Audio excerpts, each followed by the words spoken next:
Irmãos, nós seguimos nesse mês de março aquele assunto que desde fevereiro nós começamos. A gente tem olhado para o livro de Atos dos Apóstolos, esse livro que conta, que mostra ali os primórdios da igreja cristã. E nesse mês de fevereiro, o nosso foco aqui, a nossa observação é perceber como essa igreja é uma igreja fervorosa, piedosa, uma igreja boa, uma igreja viva, a justa ali, vivendo os bons propósitos de Deus, ela também enfrenta problemas.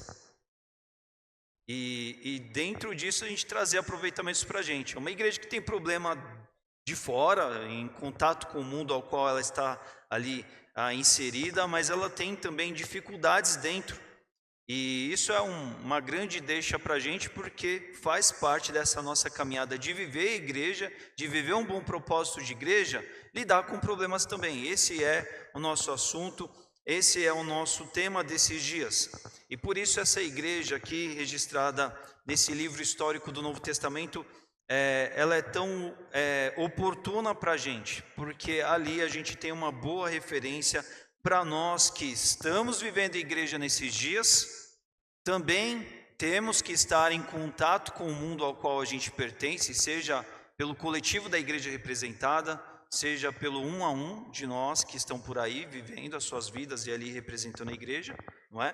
Ou seja, aqui dentro também nós temos dificuldades, e a partir disso saber lidar muito bem com isso, com tudo isso que faz parte dessa caminhada, tá? Hoje nós vamos observar a igreja lidando mais uma vez com problemas e aqui dentro dos seus domínios. E o que a gente vai pensar aqui nessa noite tem a ver com essa ideia de problemas e soluções numa igreja fiel. A gente vai pensar um pouco sobre isso. Eu convido você que abra a sua Bíblia, portanto, lá em Atos, no capítulo 6, sua Bíblia ou celular, Atos, capítulo 6, nós leremos aí os versículos que estão de 1 até o versículo 7.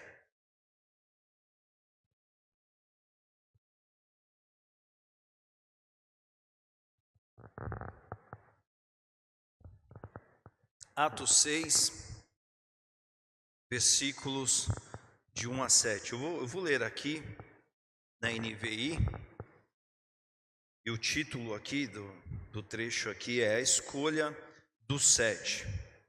Atos 6, de 1 a 7, que vai dizer assim para a gente nessa noite.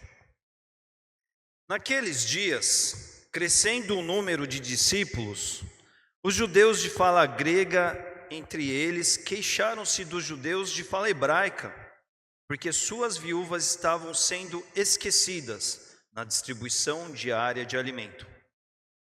Por isso os 12 apóstolos, reuniram todos os discípulos e disseram: não é certo negligenciarmos o ministério da palavra de Deus a fim de servir às mesas.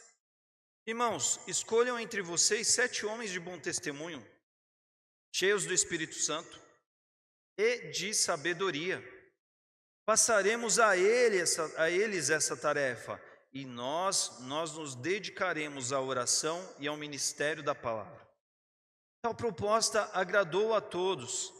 Então escolheram Estevão, homem cheio de fé e do Espírito Santo, além de Filipe, Prócoro, Nicanor, Timon, Pármenas e Nicolau, um convertido ao judaísmo proveniente de Antioquia. Apresentaram esses homens aos apóstolos, os quais oraram e lhes impuseram as mãos. Assim, a palavra de Deus se espalhava. Crescia rapidamente o número de discípulos em Jerusalém. Também um grande número de sacerdotes obedecia à fé. Feche os seus olhos, ore comigo. Mais uma vez, falando contigo, ó Pai, que junto aos irmãos, nós agradecemos pela oportunidade de celebrar ao Senhor nessa noite, com todos que puderam aqui se juntar nesse encontro, com todos que estão presentes. Obrigado, Senhor Deus, por tudo aquilo que tem parte nesse momento, e obrigado por virmos a Tua palavra até aqui. Que ela edifique as nossas vidas conforme aquilo que esse texto aqui, esse trecho nos relata, e que dentro daquilo que é o nosso raciocínio, guiado e dirigido pelo Teu Santo Espírito, possa alcançar, que a gente receba, Pai, todas as boas instruções e orientações que o Senhor amavelmente tem para as nossas vidas. É assim que nós pedimos, é assim que nós suplicamos nesse momento. Use a minha vida, abençoe a todos nós, abençoe a vida de cada um aqui, que estejamos sensíveis a tudo aquilo que o Senhor tem a nos dizer. Nós assim oramos e pedimos no nome santo de Jesus. Amém. Bom, esse é o trecho que nós vemos e ele vai começar com essa ideia que nós vemos aí, crescendo o número de discípulos. A gente tem olhado ao longo desses domingos essa primeira parte do livro de Atos e muita coisa tem acontecido, muita coisa boa. A gente tem podido aqui aproveitar, refletir e perceber aqui ao longo dessa nossa caminhada. E em meio a tanta coisa que tem acontecido, o número de discípulos cresceu. É um trecho aí, uma parte aí que logo de cara o texto vai nos dizer. E esse crescimento, logo de cara, a gente precisa prestar atenção nisso aqui, em sempre trazer os devidos aproveitamentos do que isso quer nos dizer, não é verdade? O número dos discípulos cresceu como resultado da obediência deles, tá? Obediência por quê? Porque os discípulos, eles foram totalmente obedientes a Jesus. Nós precisamos aprender com eles aqui, ao observá-los aqui. Eles fizeram uma igreja que deu certo, uma igreja que obedeceu. Então a gente só precisa, dentro do mesmo modelo que está proposto para nós, atendemos a esse mesmo nível de compromisso, obedecemos para alcançarmos também o mesmo resultado do que aqueles irmãos viveram, obedecendo as ordens, obedecendo os direcionamentos de Jesus, não é? Jesus disse assim lá em Mateus 28 e 20, olha, vão e façam discípulos. E os discípulos foram e estavam ali. Atos nos mostra isso, eles estavam fazendo discípulos. Eles estavam trazendo novos discípulos para essa caminhada. Além dos 12 que eles eram, daqueles primeiros iniciais que o capítulo 1 nos mostra, eles estavam dedicados ali em fazer novos discípulos, em fazer novos seguidores de Jesus, eles obedeceram. Isso tem a ver com esse crescimento que o início do capítulo 6 vai nos dizer. Eles estavam ensinando esses que estavam se tornando discípulos a obedecerem a Jesus. Porque lá em Mateus 28, 20... foi dito aos discípulos ali, olha, façam discípulos, ensinando eles a obedecer a tudo aquilo que eu ordenei a vocês. Então a fala de Jesus ali foi, olha, obedeçam vocês e ensinem os outros a obedecer aquilo que eu deixei a vocês. E esses discípulos, eles estão vivendo dias de ensinar, sim, esses novos seguidores, esses novos que se somam a obedecer às palavras de Jesus. Eles não estão trazendo uma pauta nova, um assunto novo, um novo rol de ensinamentos para aqueles que estão frequentando a igreja ali. Mas o que eles estão dedicados é ensinar aqueles novos seguidores a obedecerem a Jesus. Eles estão obedecendo fielmente a isso que Jesus deixou para eles. Marcos 16:15, Jesus vai dizer em outras palavras, de uma outra forma, vão e preguem o evangelho a toda criatura. E o livro de Atos mostra-nos vários sermões que eles estão pregando o evangelho. A gente viu aqui na semana passada. O pessoal quer até calar eles, quer falar para eles, olha, vem viver a religião como a gente sempre tem vivido, vamos seguir adiante com o judaísmo, esquece esse nome, mas não, eles estão pregando o evangelho, sermão após sermão, oportunidade após oportunidade, eles estão pregando o evangelho, eles estão anunciando o reino de Deus, estão obedecendo a Jesus, está dando certo. E eles estavam ligados às instruções que Jesus deixou para eles. A primeira instrução que Jesus deixou, Atos 1, Jesus disse, olha, não saiam de Jerusalém, mas aguardem até vir a promessa do Espírito Santo.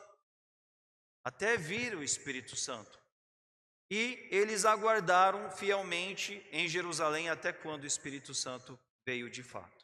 E Jesus falou, e uma vez que vier sobre vocês o Espírito Santo, vocês receberão poder para serem as minhas testemunhas. As minhas testemunhas que Jesus informou ali tinha a ver com o depor deles sobre o que eles viram e ouviram, mas também em capacitá-los a sofrer em nome do Evangelho. Nós refletimos isso bastante no último mês de setembro aqui, indo bem exaustivamente a esse versículo ali. E eles obedeceram, porque o livro de Atos nos mostra isso de uma forma muito clara, muito contundente, que eles aguardaram a vinda do Espírito Santo, e tendo ouvido o Espírito Santo, eles corresponderam ao poder que veio do Espírito Santo para testemunharem de Jesus, depor sobre o que viram, ouviram e sofrer pelo nome de Jesus, tal qual Jesus sofreu pela causa, eles estavam ali vivendo tudo isso.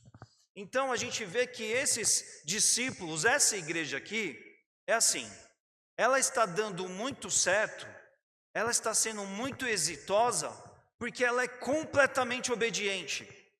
Obediência significa bênção. Isso não significa, não tem a ver somente para aquela primeira igreja, né? O Rafael brincou esses dias, primeira igreja batista, primeira igreja de Jerusalém, batista não, a gente está puxando a sardinha para a gente, né? Primeira igreja de Jerusalém, não é? Eles deram certo porque eles obedeceram fielmente aquilo que Jesus deixou para eles ali, e por isso deu certo. Mas a gente ainda vai ver umas outras consequências ligadas a essa obediência dos discípulos, que foi o quê? Eles caíram na graça do povo, e esse cair na graça do povo, é certo que muitos não somente chamou-se a atenção das pessoas, muitos vieram seguir, muitos vieram conhecer o nome, muitos vieram conhecer o que eles estavam vivendo e foram ali alcançados, abraçados por tudo aquilo que estava acontecendo ali naqueles dias ali. E ainda como uma consequência da obediência, a gente vê o Senhor ia acrescentando novos. Então, a simples menção de crescer discípulos aqui nos faz refletir sobre o bom impacto que essa igreja estava vivendo, e estava vivendo por algo chamado obediência completa e integral a tudo aquilo que Jesus deixou para eles. Só que cresceu o número, e aí crescendo o número, vem gente. E onde tem gente, tem problema. É assim em todo lugar. Não importa a quantidade de pessoas, onde tem gente vai se refletir problemas, vão haver situações. Eu costumo pensar que assim, até quem mora sozinho lida com problemas, porque às vezes até a gente mesmo é um embaraço para a gente mesmo, não é verdade? Então a gente precisa parar com esse conceito em achar que o problema são os outros, que é sempre os outros que estão errados, mas na verdade a gente precisa compreender que onde tem pessoas haverão problemas, e a realidade da igreja, essa igreja que está sendo acrescentada de tantas pessoas, é um lugar de gente imperfeita. Porque isso tem a ver com a igreja de Jerusalém, isso tem a ver com a igreja ao longo da história, isso tem a ver com a nossa igreja, com a igreja do nosso tempo. Porque o que é a igreja? A igreja ela é formada por pessoas que foram justificadas pelo sangue de Cristo. Uma vez justificadas pelo sangue de Cristo, elas ressuscitaram com Cristo da morte e se tornaram nova criatura, ok? Sendo obedientes a Jesus como devem ser, elas vão viver um processo chamado santificação, e aí a gente vai estudar isso exaustivamente no próximo mês. Mas apesar de viver tudo isso que diz respeito a coisas tão profundas e preciosas, ainda assim não se tratam de gente perfeita, de pessoas perfeitas.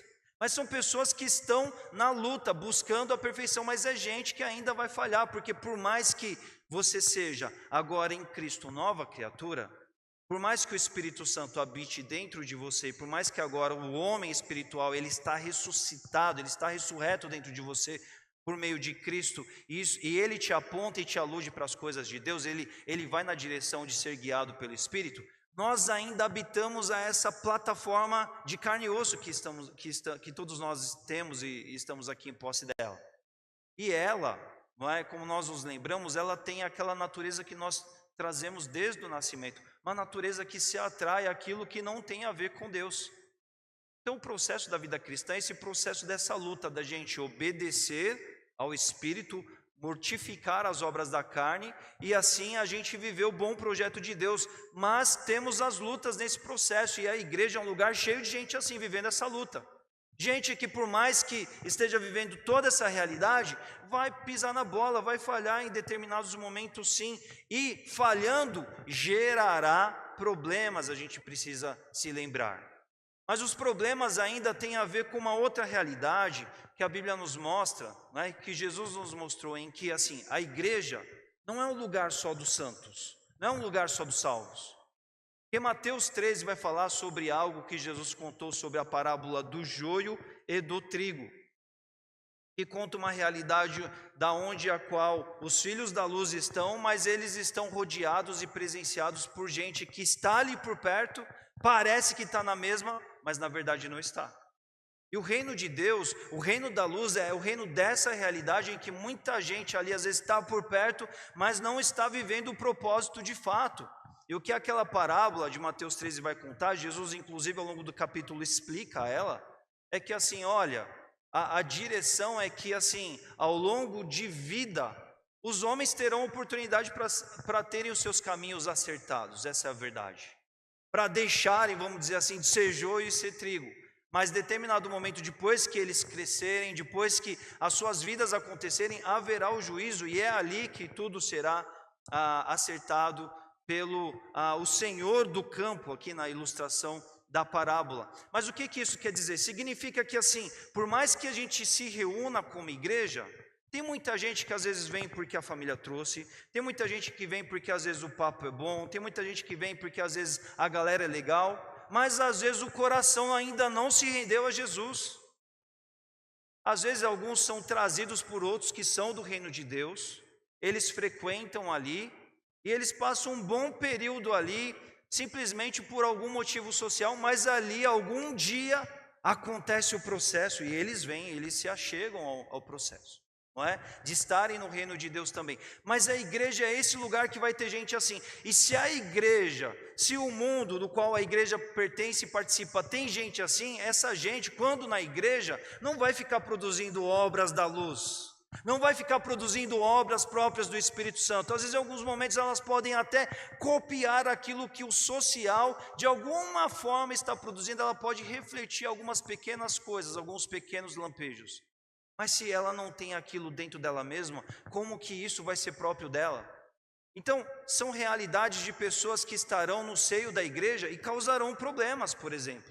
A gente precisa entender que isso vai acontecer, não é? Na realidade da igreja. E nós temos que encarar isso, tem a ver com olhar para problemas que tem a ver com esse monte de pessoa dentro da igreja e entendendo que os da luz falham e outros ainda não estão no foco de obedecerem, problemas acontecerão e a gente precisa lidar com eles. Até porque a igreja participa de um mundo cheio de desencontros causados pelo pecado. A igreja reage, interage com essa realidade e problemas vão emergir. Pessoas que estão no cristianismo, uns aceitaram a Jesus e vieram para o reino de Deus há 20, 30 anos, outros aceitaram no ano passado. É muito óbvio que o grau de maturidade vai acompanhar, não é? Também esse nível de exposição deve acompanhar, ok? Nem sempre, infelizmente, acontece, mas assim, quanto mais tempo você passa convivendo no reino de Deus, você vai crescendo rumo ao alvo de ser igual a Jesus. E dentro desse objetivo, você vai sendo mais parecido com Ele e vai cada vez mais refletindo obras de luz que é na igreja, fora dela e por aí vai. Mas quem chegou logo ali atrás não vai estar nessa realidade. E sem querer, muitas vezes pela imaturidade produzirá problemas e nós devemos lidar então com essas realidades que acontecem na igreja de Jesus, tá? Nós vamos então pensar um pouco sobre o que diz respeito a esses problemas acontecendo na igreja. A primeira coisa que nós precisamos se voltar a essa questão é pensar assim: nós temos que lidar com os problemas, nós precisamos encarar os problemas, não é? Não adianta fugir do problema, não adianta fingir que os problemas não estão acontecendo, não adianta deixar para lá e torcer para que eles se resolvam sozinhos, porque eles não vão se resolver. Mas nós precisamos ter uma postura madura de lidar com os problemas e saber assim, onde tem muita gente, tem dificuldade. E nós lidaremos com as dificuldades. Nós nos esforçaremos para resolver as dificuldades. Nós queremos que o nosso convívio de igreja, de povo de Deus, dê certo. Nós queremos ser como Jesus e trazer solução nos contextos aos quais estamos inseridos. Vamos lidar com os problemas. Mas não basta apenas lidar com os problemas, mas precisamos lidar corretamente com os problemas, porque a primeira parte diz respeito a não ignorar os problemas. Mas depois que você decidiu lidar com os problemas, não adianta nada sair lidando com os problemas de forma errada. E quantas vezes isso acontece? Na busca de se solucionar as situações, se tomam-se as piores decisões, se tomam-se os piores caminhos, e a gente precisa se preocupar em resolver os problemas e da forma corretamente. E aqui nesse texto aqui, a gente vê a igreja, uma igreja que estava crescendo, atraindo, agregando gente, vivendo problema. E ela é referência para a gente, porque a gente vê eles lidando isso de uma forma muito produtiva. Então, por isso a nossa atenção aqui nessa passagem. O que estava acontecendo aqui, irmãos, no texto que a gente leu, tá? O problema é que os judeus de fala grega vêm se queixar porque as viúvas deles não estavam sendo atendidas como as demais viúvas de fala hebraica. E eles se doem por elas, naturalmente, eles se preocupam com elas e eles vão levantar essa questão no sentido de dizer: está errado, há um problema, precisamos resolver. O que a gente precisa entender aqui é que você tinha naquela realidade histórica ali daquele momento, gente que sempre morou em Jerusalém. Eram as viúvas de fala hebraica, eram aquelas que estavam ali sempre naquela circunvizinhança ali de Jerusalém, e eram aquelas próprias nativas ali da cidade, vamos dizer assim. Mas você tinha outras viúvas que elas eram judias também, mas elas eram de gente que tinham se mudado para longe em outros contextos, e depois, por outras razões, elas retornaram para Jerusalém, tá? E elas de fala grega, né, de fala helenística, às vezes alguns outros textos aí vão informar para a gente. Elas tinham vivido um outro processo cultural em outros lugares, mas elas eram judias. A grande questão é que o judeu daquele tempo, ele acreditava que havia mais honra em ele morrer na Terra Santa do que ele morrer afora, em outra terra que não fosse a terra natal dele. Muitos que estavam distantes por causa de dispersões que tinham acontecido em outros momentos da história, eles voltavam.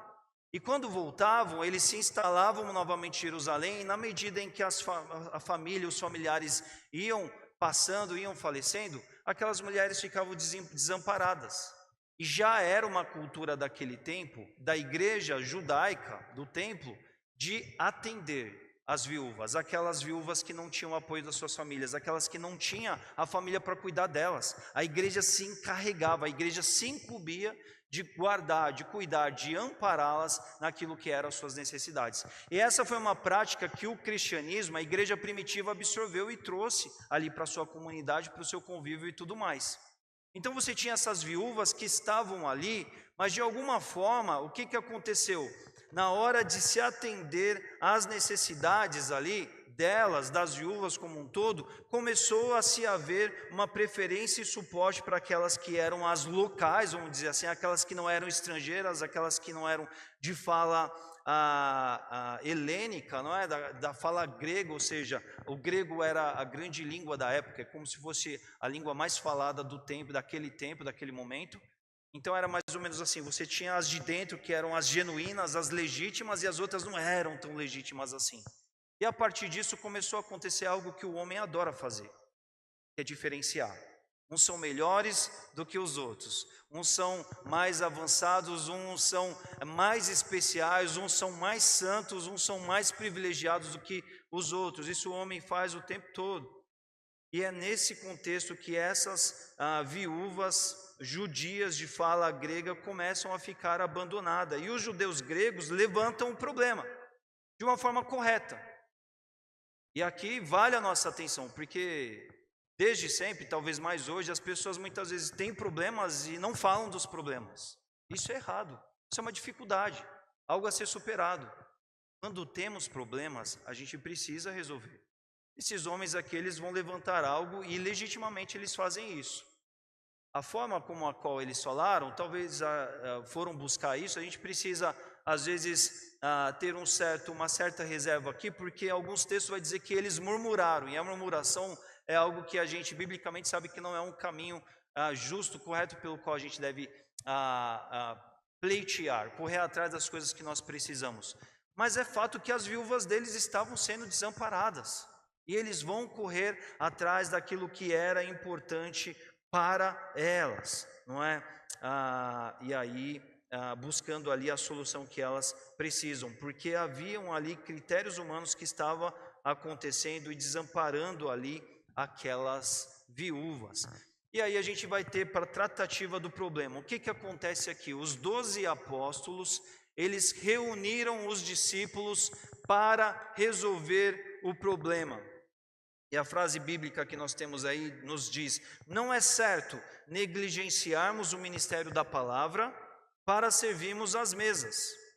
Então eles vão parar para aquele momento, ver esse problema sendo trazido à tona, eles vão dizer assim: olha, não é certo que isso persista em acontecer. E por que eles vão falar isso?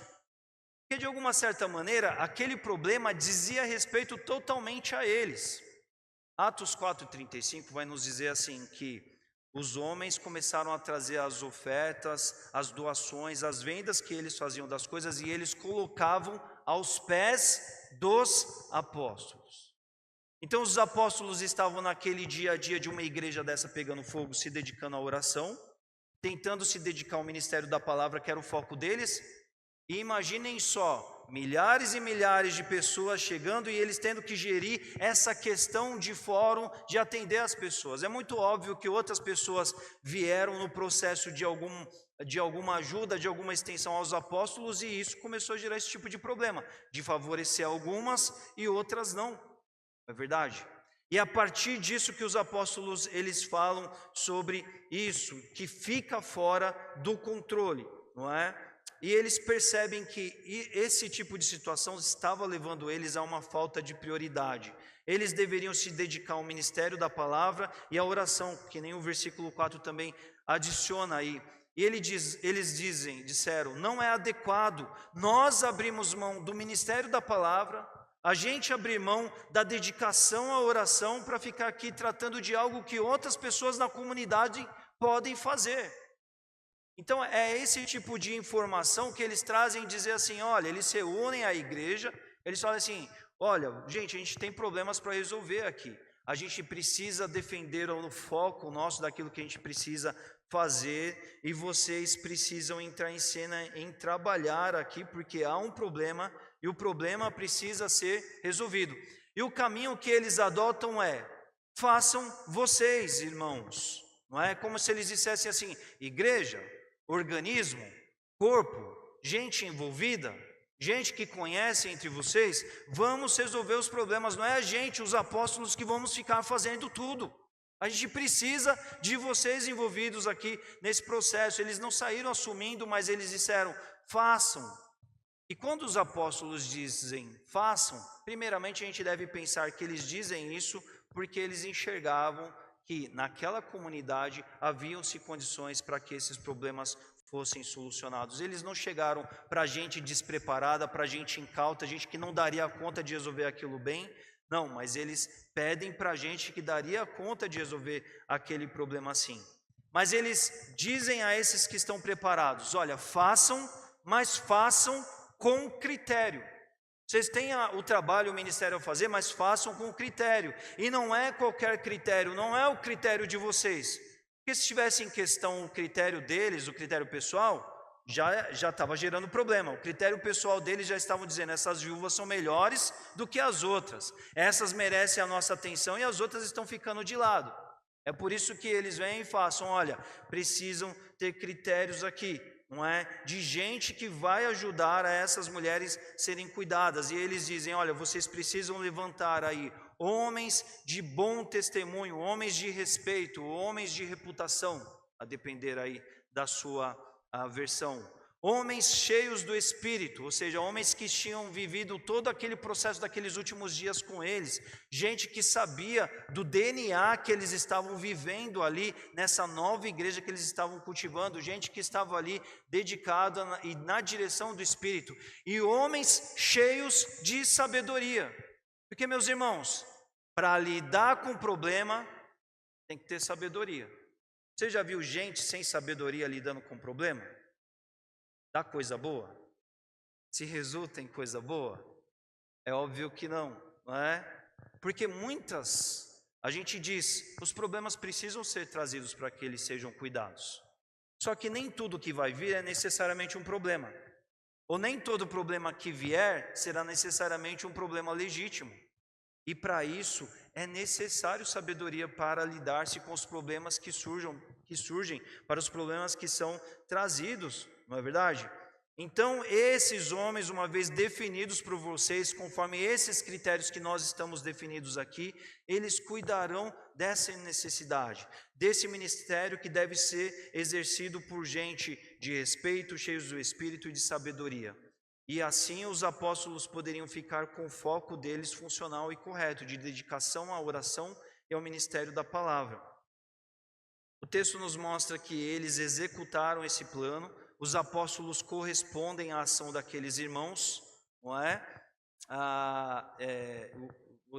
E a partir daí, os apóstolos correspondem à ação daqueles irmãos, ou seja, os irmãos separam esses homens que nós lemos os nomes aqui, pelos nomes que são definidos aqui no texto, eram homens que eram dessa ascendência também, ou seja, judeus de fala grega, homens que tinham vínculo com essas mulheres, homens que conheciam elas, homens que iam defender a causa delas, iam liderá-las nesse aspecto aqui.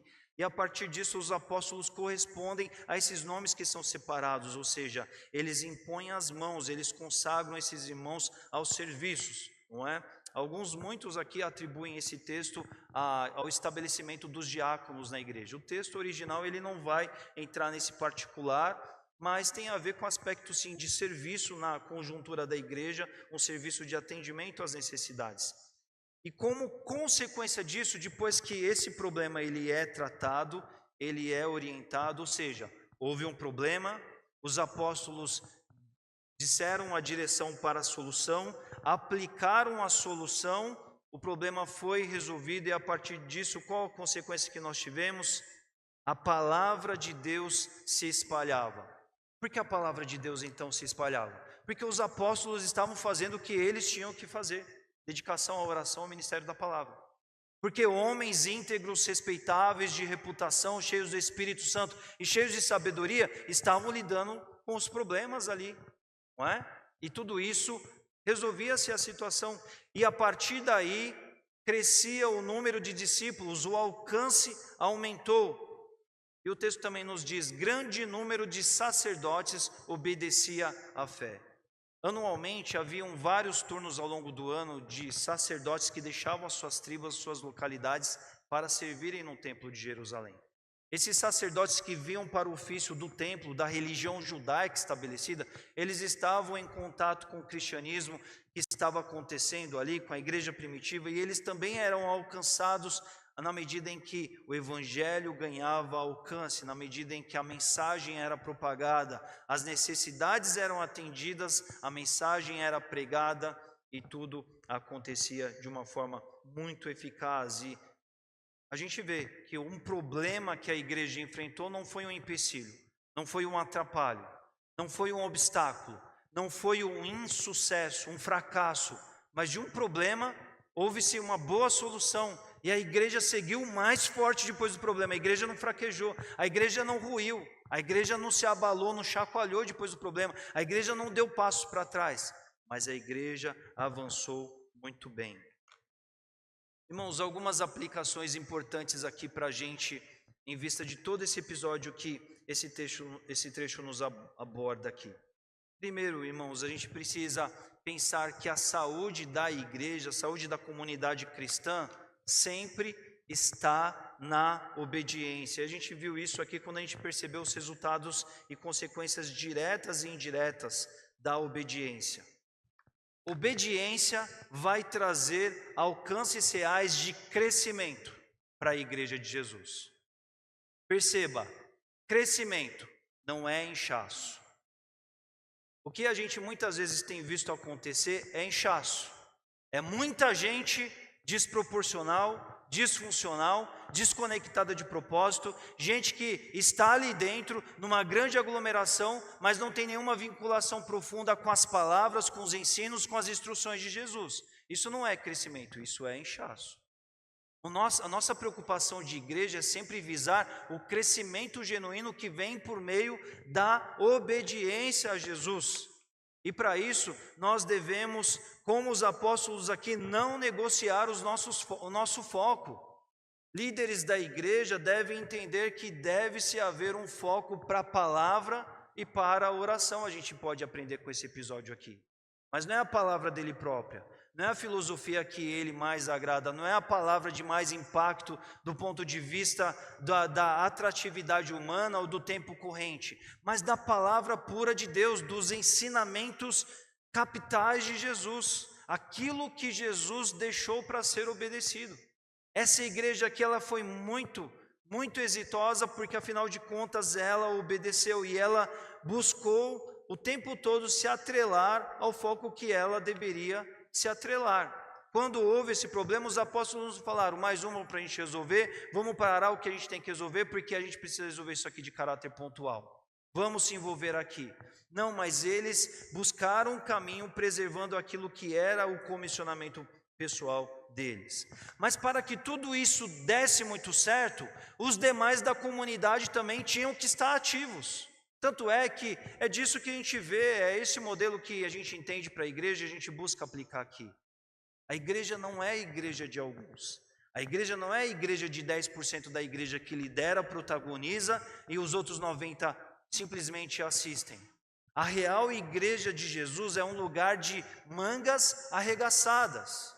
Uns pregam, uns ensinam, outros se dedicam à oração, mas outros estão lá para ajudar naquilo que precisa ser feito, porque há necessidades reais na comunidade. Para que a comunidade ela seja bem atendida, bem acompanhada, bem conduzida, precisa haver essa desobstrução daqueles que estão dentro de ofícios estabelecidos e com a participação e envolvimento de todos.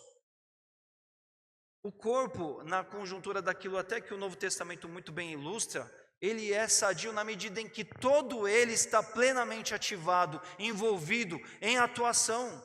Quando você tem um corpo em que parte dele ou membros dele não estão em atividades, aquilo compromete a saúde do corpo.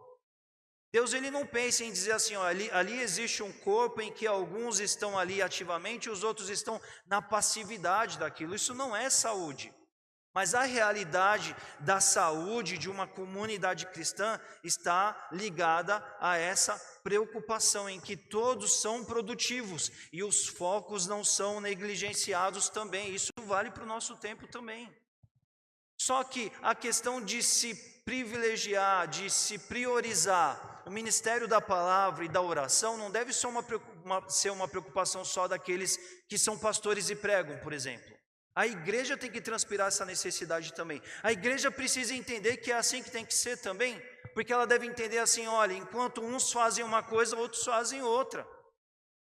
Dia desses eu estava conversando exatamente essa situação com o Rafael. A gente tem a perua aqui na igreja que abençoa a vida de um monte de gente, levando e trazendo gente aqui para o nosso culto. E hoje a gente só tem 2 motoristas que estão entregando a vida ali, né? Se eu não estiver desatualizado, mas o Celso e o Jones. Eu falei para o Rafael, às vezes me dá vontade de falar para o Celso lá, olha, quando o Rafael for pregar, me botar na perua lá, porque está ficando cansativo para o pessoal ali. Mas só eles 2 sabem dirigir na comunidade? Ok, dirigir a Kombi tem um desafio extra mais ali. Mas será que não tem mais gente que pode ter parte no corpo para que o corpo caminhe mais suavemente? Porque quando um braço ele está sobrecarregado, ele vai estar exposto a mais desgaste. Isso complicará, impactará aquilo que o corpo tem a produzir como um só. Porque depois que esse braço cansar, o rendimento dele ficará comprometido. Mas é esse o caminho, né? Rafael falou assim, não, a gente tem que estar aqui na igreja. Ele me lembrou disso, a gente está aqui porque é um conselho, é uma palavra, é uma oração. A gente está aqui para isso. Mas isso é só um exemplo pontual para demonstrar o quanto a gente tem que ter esse senso de comunidade, dizer assim, eu estou aqui e estou para servir. Onde eu posso ser útil? O que Deus me deu de dom? Porque, meu irmão, não enterre seu dom, não é? Ou o que Deus me deu de talento? Olha, eu ganho dinheiro com isso no meu dia a dia de empresa, amém. Mas se você ganha dinheiro com isso no teu dia a dia profissional, depois você vem para uma igreja que tem necessidades reais nesse campo, empregue isso para o reino de Deus também. Empregue aquilo que é algo natural, que Deus te deu como capacidade. Às vezes vai ter uns 3 irmãos ali da igreja lutando para chegar numa solução. Você vai chegar ali, você vai falar fácil. Ó, mamão com açúcar, deixa comigo que vocês vão gastar 3 horas aí, eu resolvo isso em 15 minutos para vocês. Essa é a vivacidade de uma igreja que está de fato entendendo que é uma igreja de todos, não é uma igreja de alguns. Porque quando todos se envolvem, isso é uma experiência maravilhosa. Não existe sobrecarga, mas está todo mundo envolvido e abençoado. Está todo mundo participando. Porque eu vou falar, existe grande bênção em você ser ativo, em você ser produtivo.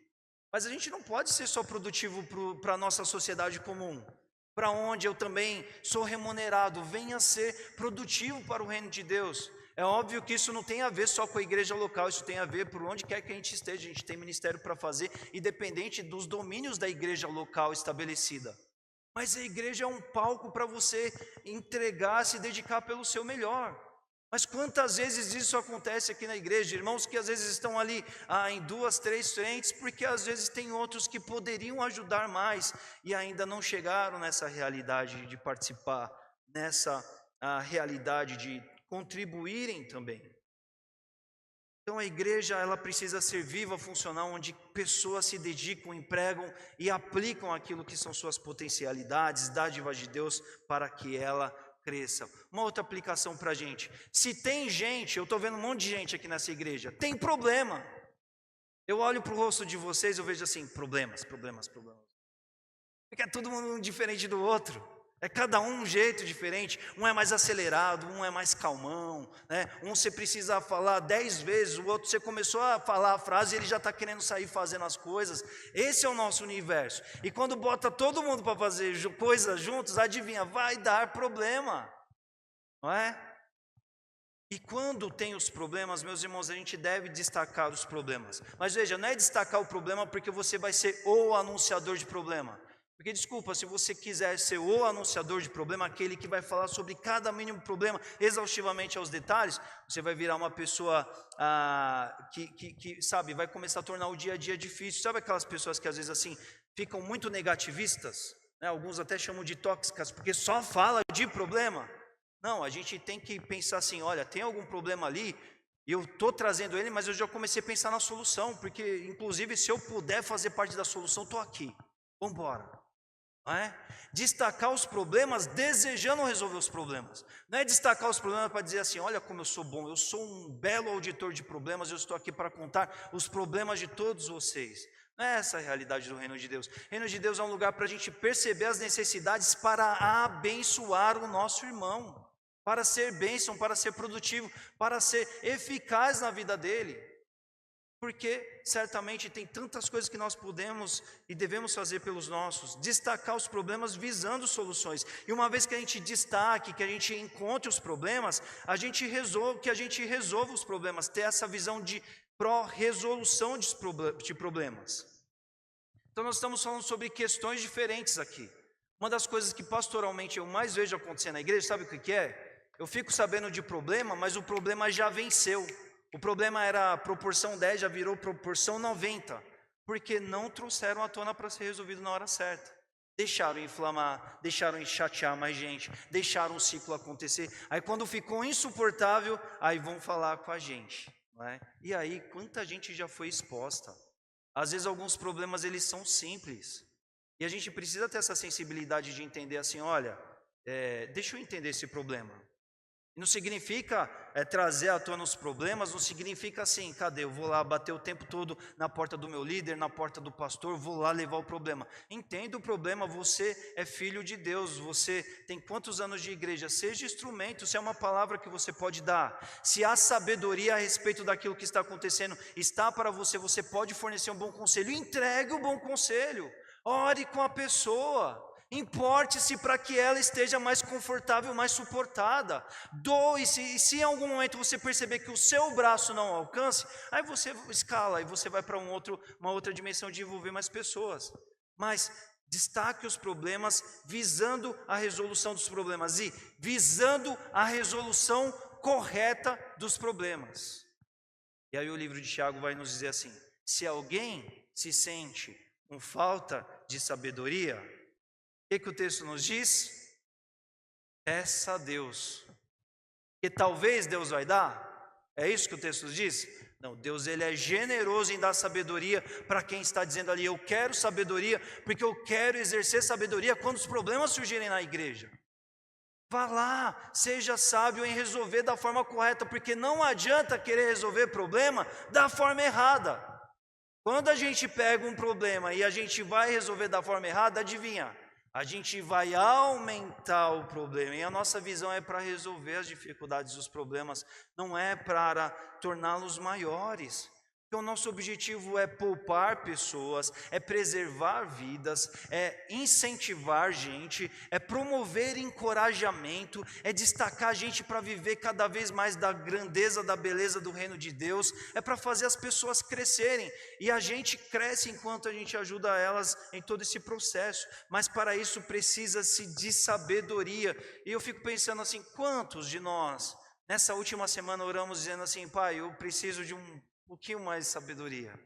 Dê sabedoria para mim, Pai, porque eu quero viver uma vida correta, eu quero ser um bom solucionador de problemas, eu quero ser bênção na vida de gente que está com dificuldades, eu quero ser mais sábio, não para eu ostentar sabedoria, mas para eu ser útil no reino de Deus.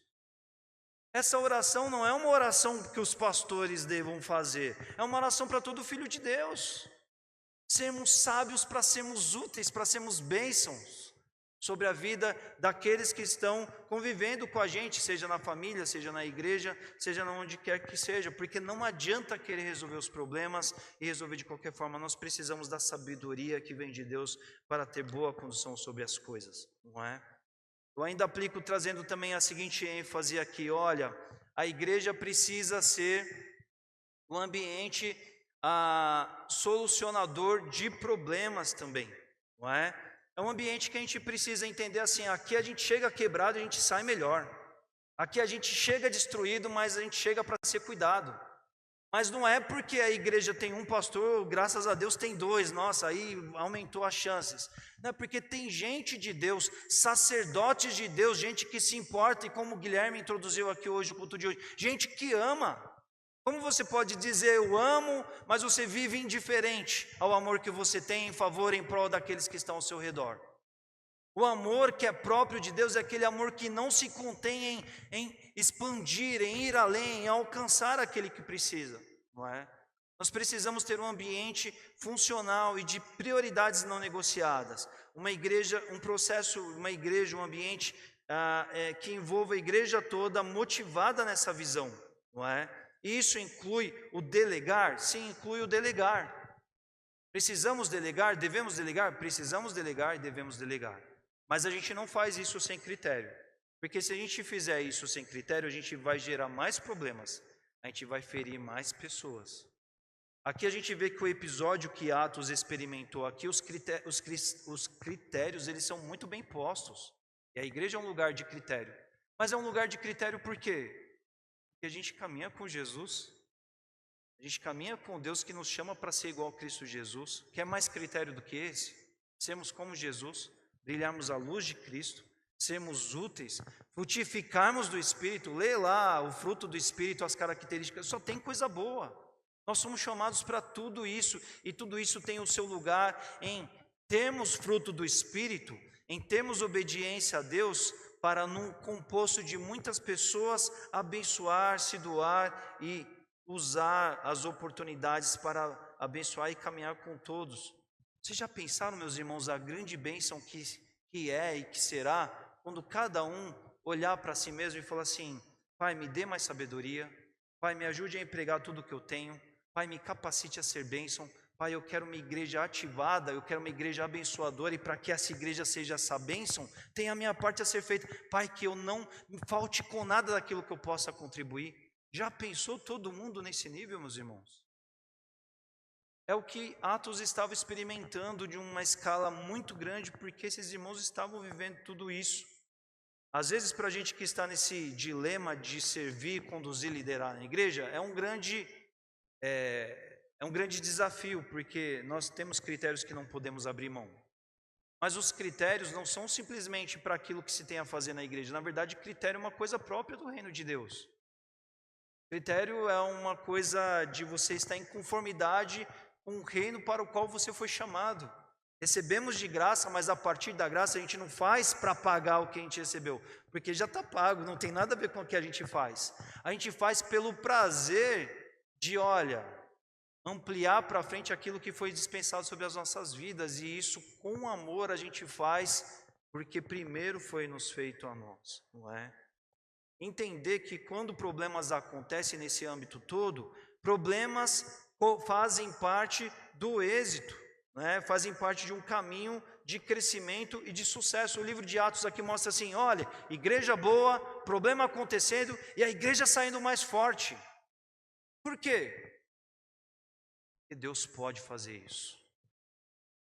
A gente, o ser humano, a gente tem aquela noção de que problema é retrocesso, que problema só nos leva para trás, que problema é só obstáculo e empecilhos, mas depende, se for Deus no processo, não.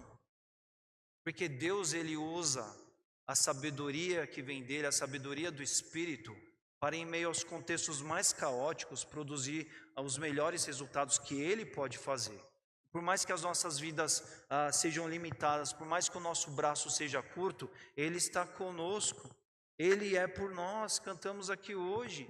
E essa presença dEle, quando estamos em submissão a isso e nos rendemos a essa condução perfeita dEle, faz da gente útil, vaso de valor, usado para a honra e glória dEle, em meio à comunidade dos que se reúnem e se ajuntam para viver todo esse processo, né?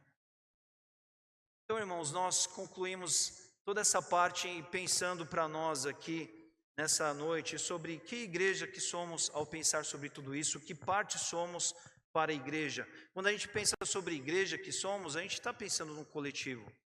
Mas, ao mesmo tempo que a gente pensa no coletivo, a gente tem que pensar na parte que você é para tornar esse coletivo possível, que é a sua parte sendo feita. Não adianta eu vislumbrar um ideal muito grande e a minha parte eu estou aqui, eu estou torcendo para os outros fazerem, mas eu não vou fazer nada. Não, se você quer algo grande, sonhe com isso, ore por isso e faça a tua parte grande para isso. Porque o grande de uma comunidade é a soma de todos ou de muitos que se somam entregando o seu melhor para que tudo isso aconteça. Mas temos que pensar nisso. Temos que pensar em quão saudáveis somos também na obediência que a gente viu aqui, porque é muito lindo, é maravilhoso a gente ver essa igreja de Atos. Mas, meus irmãos, a gente pode obedecer hoje e viver uma igreja grande no nosso tempo também. Essa vida, essa dimensão daquilo que Deus produziu naquele tempo é para nós também, para o nosso tempo de hoje, sim, também. E tem a ver com a nossa obediência, tem a ver na escala da nossa obediência. Aqui a gente viu que eles obedeceram por completo, por inteiro. A gente deve pensar sobre isso. A gente deve pensar sobre nós e os nossos problemas, os problemas e as questões que nós vimos aqui. Nós temos lidado com o problema ou a gente é do tipo que esconde problema? A gente finge que, não vai dar muito trabalho, vai ser incômodo, eu vou ter que falar com alguém, não vai ser legal. Mas não adianta esconder problemas, não adianta fingir que eles não existem, eles são reais. A gente deve usá-los para degraus do nosso crescimento na presença de Deus. E uma vez que a gente entenda os problemas, devemos nos dedicar à solução deles e à solução da forma correta, buscando na igreja o ambiente funcional de viver esse ambiente pró-resolução de problemas. Porque se estamos num mundo caótico, se estamos num mundo de aflições, se somos imperfeitos, é lógico que haverão problemas. Pastor, eu quero frequentar uma igreja sem problemas. Então você precisa orar e pedir assim, e leva para o céu. Porque lá, no estado, lá a gente vai estar glorificado, lá a gente vai estar longe, então, lá realmente vai acontecer. Mas enquanto estamos aqui, isso não existe. Mas sabe o que é o belo dessa história toda? O poder do Espírito Santo em nós nos capacita a tirar o melhor em meio a todo esse nível caótico que a gente convive e participa. A gente precisa falar assim, vou tirar o melhor disso, eu vou pegar cada problema com uma vontade de resolver, eu vou querer ser um instrumento da bênção de Deus, eu vou querer que o irmão chegue quando ele chegar meio decaído perto de mim, ele saia sorrindo. Quando chegar alguém meio para baixo, meio triste, eu quero que ele saia cheio de esperança. Eu quero dar uma palavra que vai botar ele para orar mais. Eu quero dar uma palavra que vai motivá-lo a crer, a se lembrar das promessas de Deus. Eu não quero ajudar ele a ficar mais para baixo, não. Eu não quero fingir que ele não existe, fazer igual na parábola do samaritano lá, passar de largo e tem alguém com problema ali, ó, eu vou manobrar. Eu vou encontrar a turma dos felizes ali, dos legais. Não, vai amar. Às vezes o problema não é da igreja, às vezes é o problema do irmão que veio aqui cultuar e celebrar com você. Ele não está bem, vai lá doar sua vida em prol dele. Se você não é de muitas palavras, só passa lá, só dá um sorriso para ele, dá um aperto de mão, dá um abraço. Fala, olha, não sei do que se trata, mas eu vou orar por você essa semana. Não é o pastor que precisa fazer isso. Isso não é uma tarefa, uma incumbência pastoral somente. Isso é uma incumbência do corpo. Porque às vezes, o que está mais perto do dedinho aqui é o dedo que está do lado, é você lá. Mas aí você está esperando que o outro que está lá do outro lado vá fazer o que você tem que fazer, meu irmão. Porque a igreja é esse ambiente em que a gente olhe para as piores situações e mais difíceis e a gente diga, no poder do Espírito, a gente pode superar tudo isso e viver o melhor. E o poder de Deus capacita, dá conta para que a gente viva tudo isso. Então abaixe a sua cabeça nesse instante, meu irmão. Vamos orar acerca disso, porque precisamos para viver o grande propósito de Deus nesse sentido.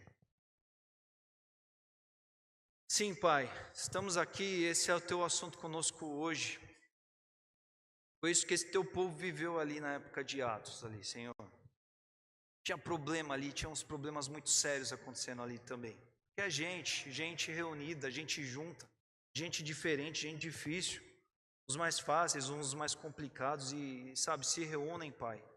E assim, foi assim naquele século, foi ali naqueles dias, é assim hoje aqui com a gente também. Não é porque somos aqui alguns poucos, algumas apenas famílias e pessoas que não temos problemas, não temos muito problema sim, Pai.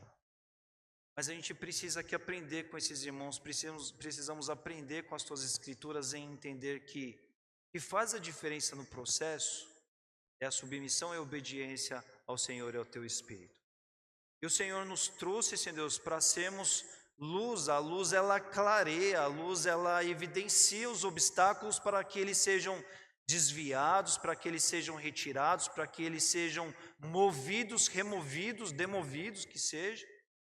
A luz traz resolução, a luz traz coisas boas. E esse é o Teu reino ao qual o Senhor nos reuniu, Pai. Um reino de luz em meio a um mundo de trevas, em meio a um mundo caótico. E a dimensão disso está aqui pertinho da gente, porque quando a gente falha, quando a gente pisa na bola, ou quando alguns fora do propósito estão no nosso meio, problemas surgem.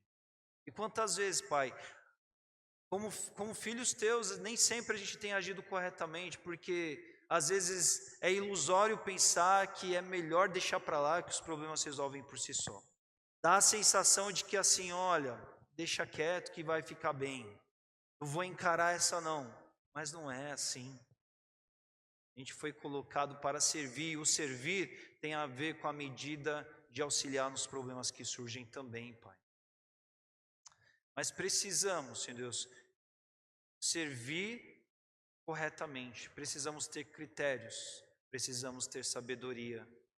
Eu oro pela minha vida e pela vida dos meus irmãos aqui, que cada um aqui nessa noite saia para essa semana pedindo, Pai, dê mais sabedoria, porque onde houver problemas eu quero ser parte de solução, eu não quero ser uma pessoa indiferente aos problemas, eu não quero ser alguém que ignore os problemas, eu não quero ser alguém que fuja dos problemas, mas eu quero ser valente, quero ser corajoso, eu quero ser, ó Pai, impulsionado na direção plena do Espírito Santo para encarar as maiores dificuldades, certo que não estou só para superá-las, porque maior é o que está conosco.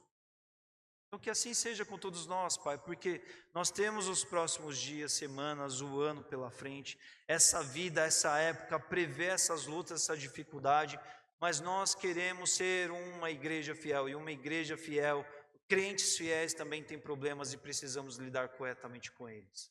Precisamos superá-lo, precisamos dar a volta por cima, precisamos deixá-los para trás, precisamos encontrar marcas de problemas solucionados que nos fazem mais fortes, porque vimos, ó Pai, que no Teu poder tudo de fato nós podemos superar, e podemos superar para a Tua glória, Pai, para o êxito daquilo que tem a ver com a Tua história em nós, pelo Teu povo, pelas nossas vidas, de todas as maneiras, Pai.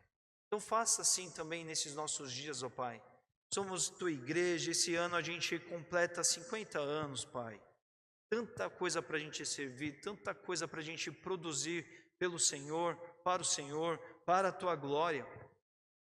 E tudo isso em meio a muitos problemas.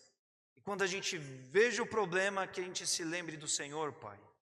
E quando a gente se depare com o problema, com a dificuldade, que a gente corra para a oração, que a gente vá no poder do Espírito, que a gente atue como um corpo onde todos estão envolvidos e não apenas alguns, que a gente tenha parte, sede, disponibilidade de construir, de somar, de edificar, de empregar forças e não simplesmente, Senhor Deus, ficar em partes, Pai, mas que a gente doe o nosso melhor. Faça-nos viver tudo isso dessa forma, para a Tua honra, ó Pai, para a Tua glória, porque isso certamente é o que há de melhor do Senhor para nós. O Senhor nos deixa isso como referência na Tua palavra, porque o Senhor quer nos abençoar como crentes, como igreja. O Senhor quer, assim como foi feito, ó Pai, naquela comunidade, o Senhor quer que a nossa igreja seja uma igreja poderosa, vibrante, cheia de frutos, cheia de vidas abençoadas, irmãos abençoando irmãos, todos ativos, todos dedicados, todos construindo, todos investindo dons, talentos, capacidades, recursos, daquilo que o Senhor tem colocado nas nossas mãos, disponibilizado para ser multiplicado pelo Senhor para o alcance e bênção de vidas, Pai. E tudo isso o Senhor já nos deu quando o Senhor nos colocou aqui dentro. Que a gente não se iniba, Pai, diante dos problemas, mas que sejamos valentes no poder do Teu Espírito. É assim que nós oramos e te pedimos nessa noite, no nome santo de Jesus.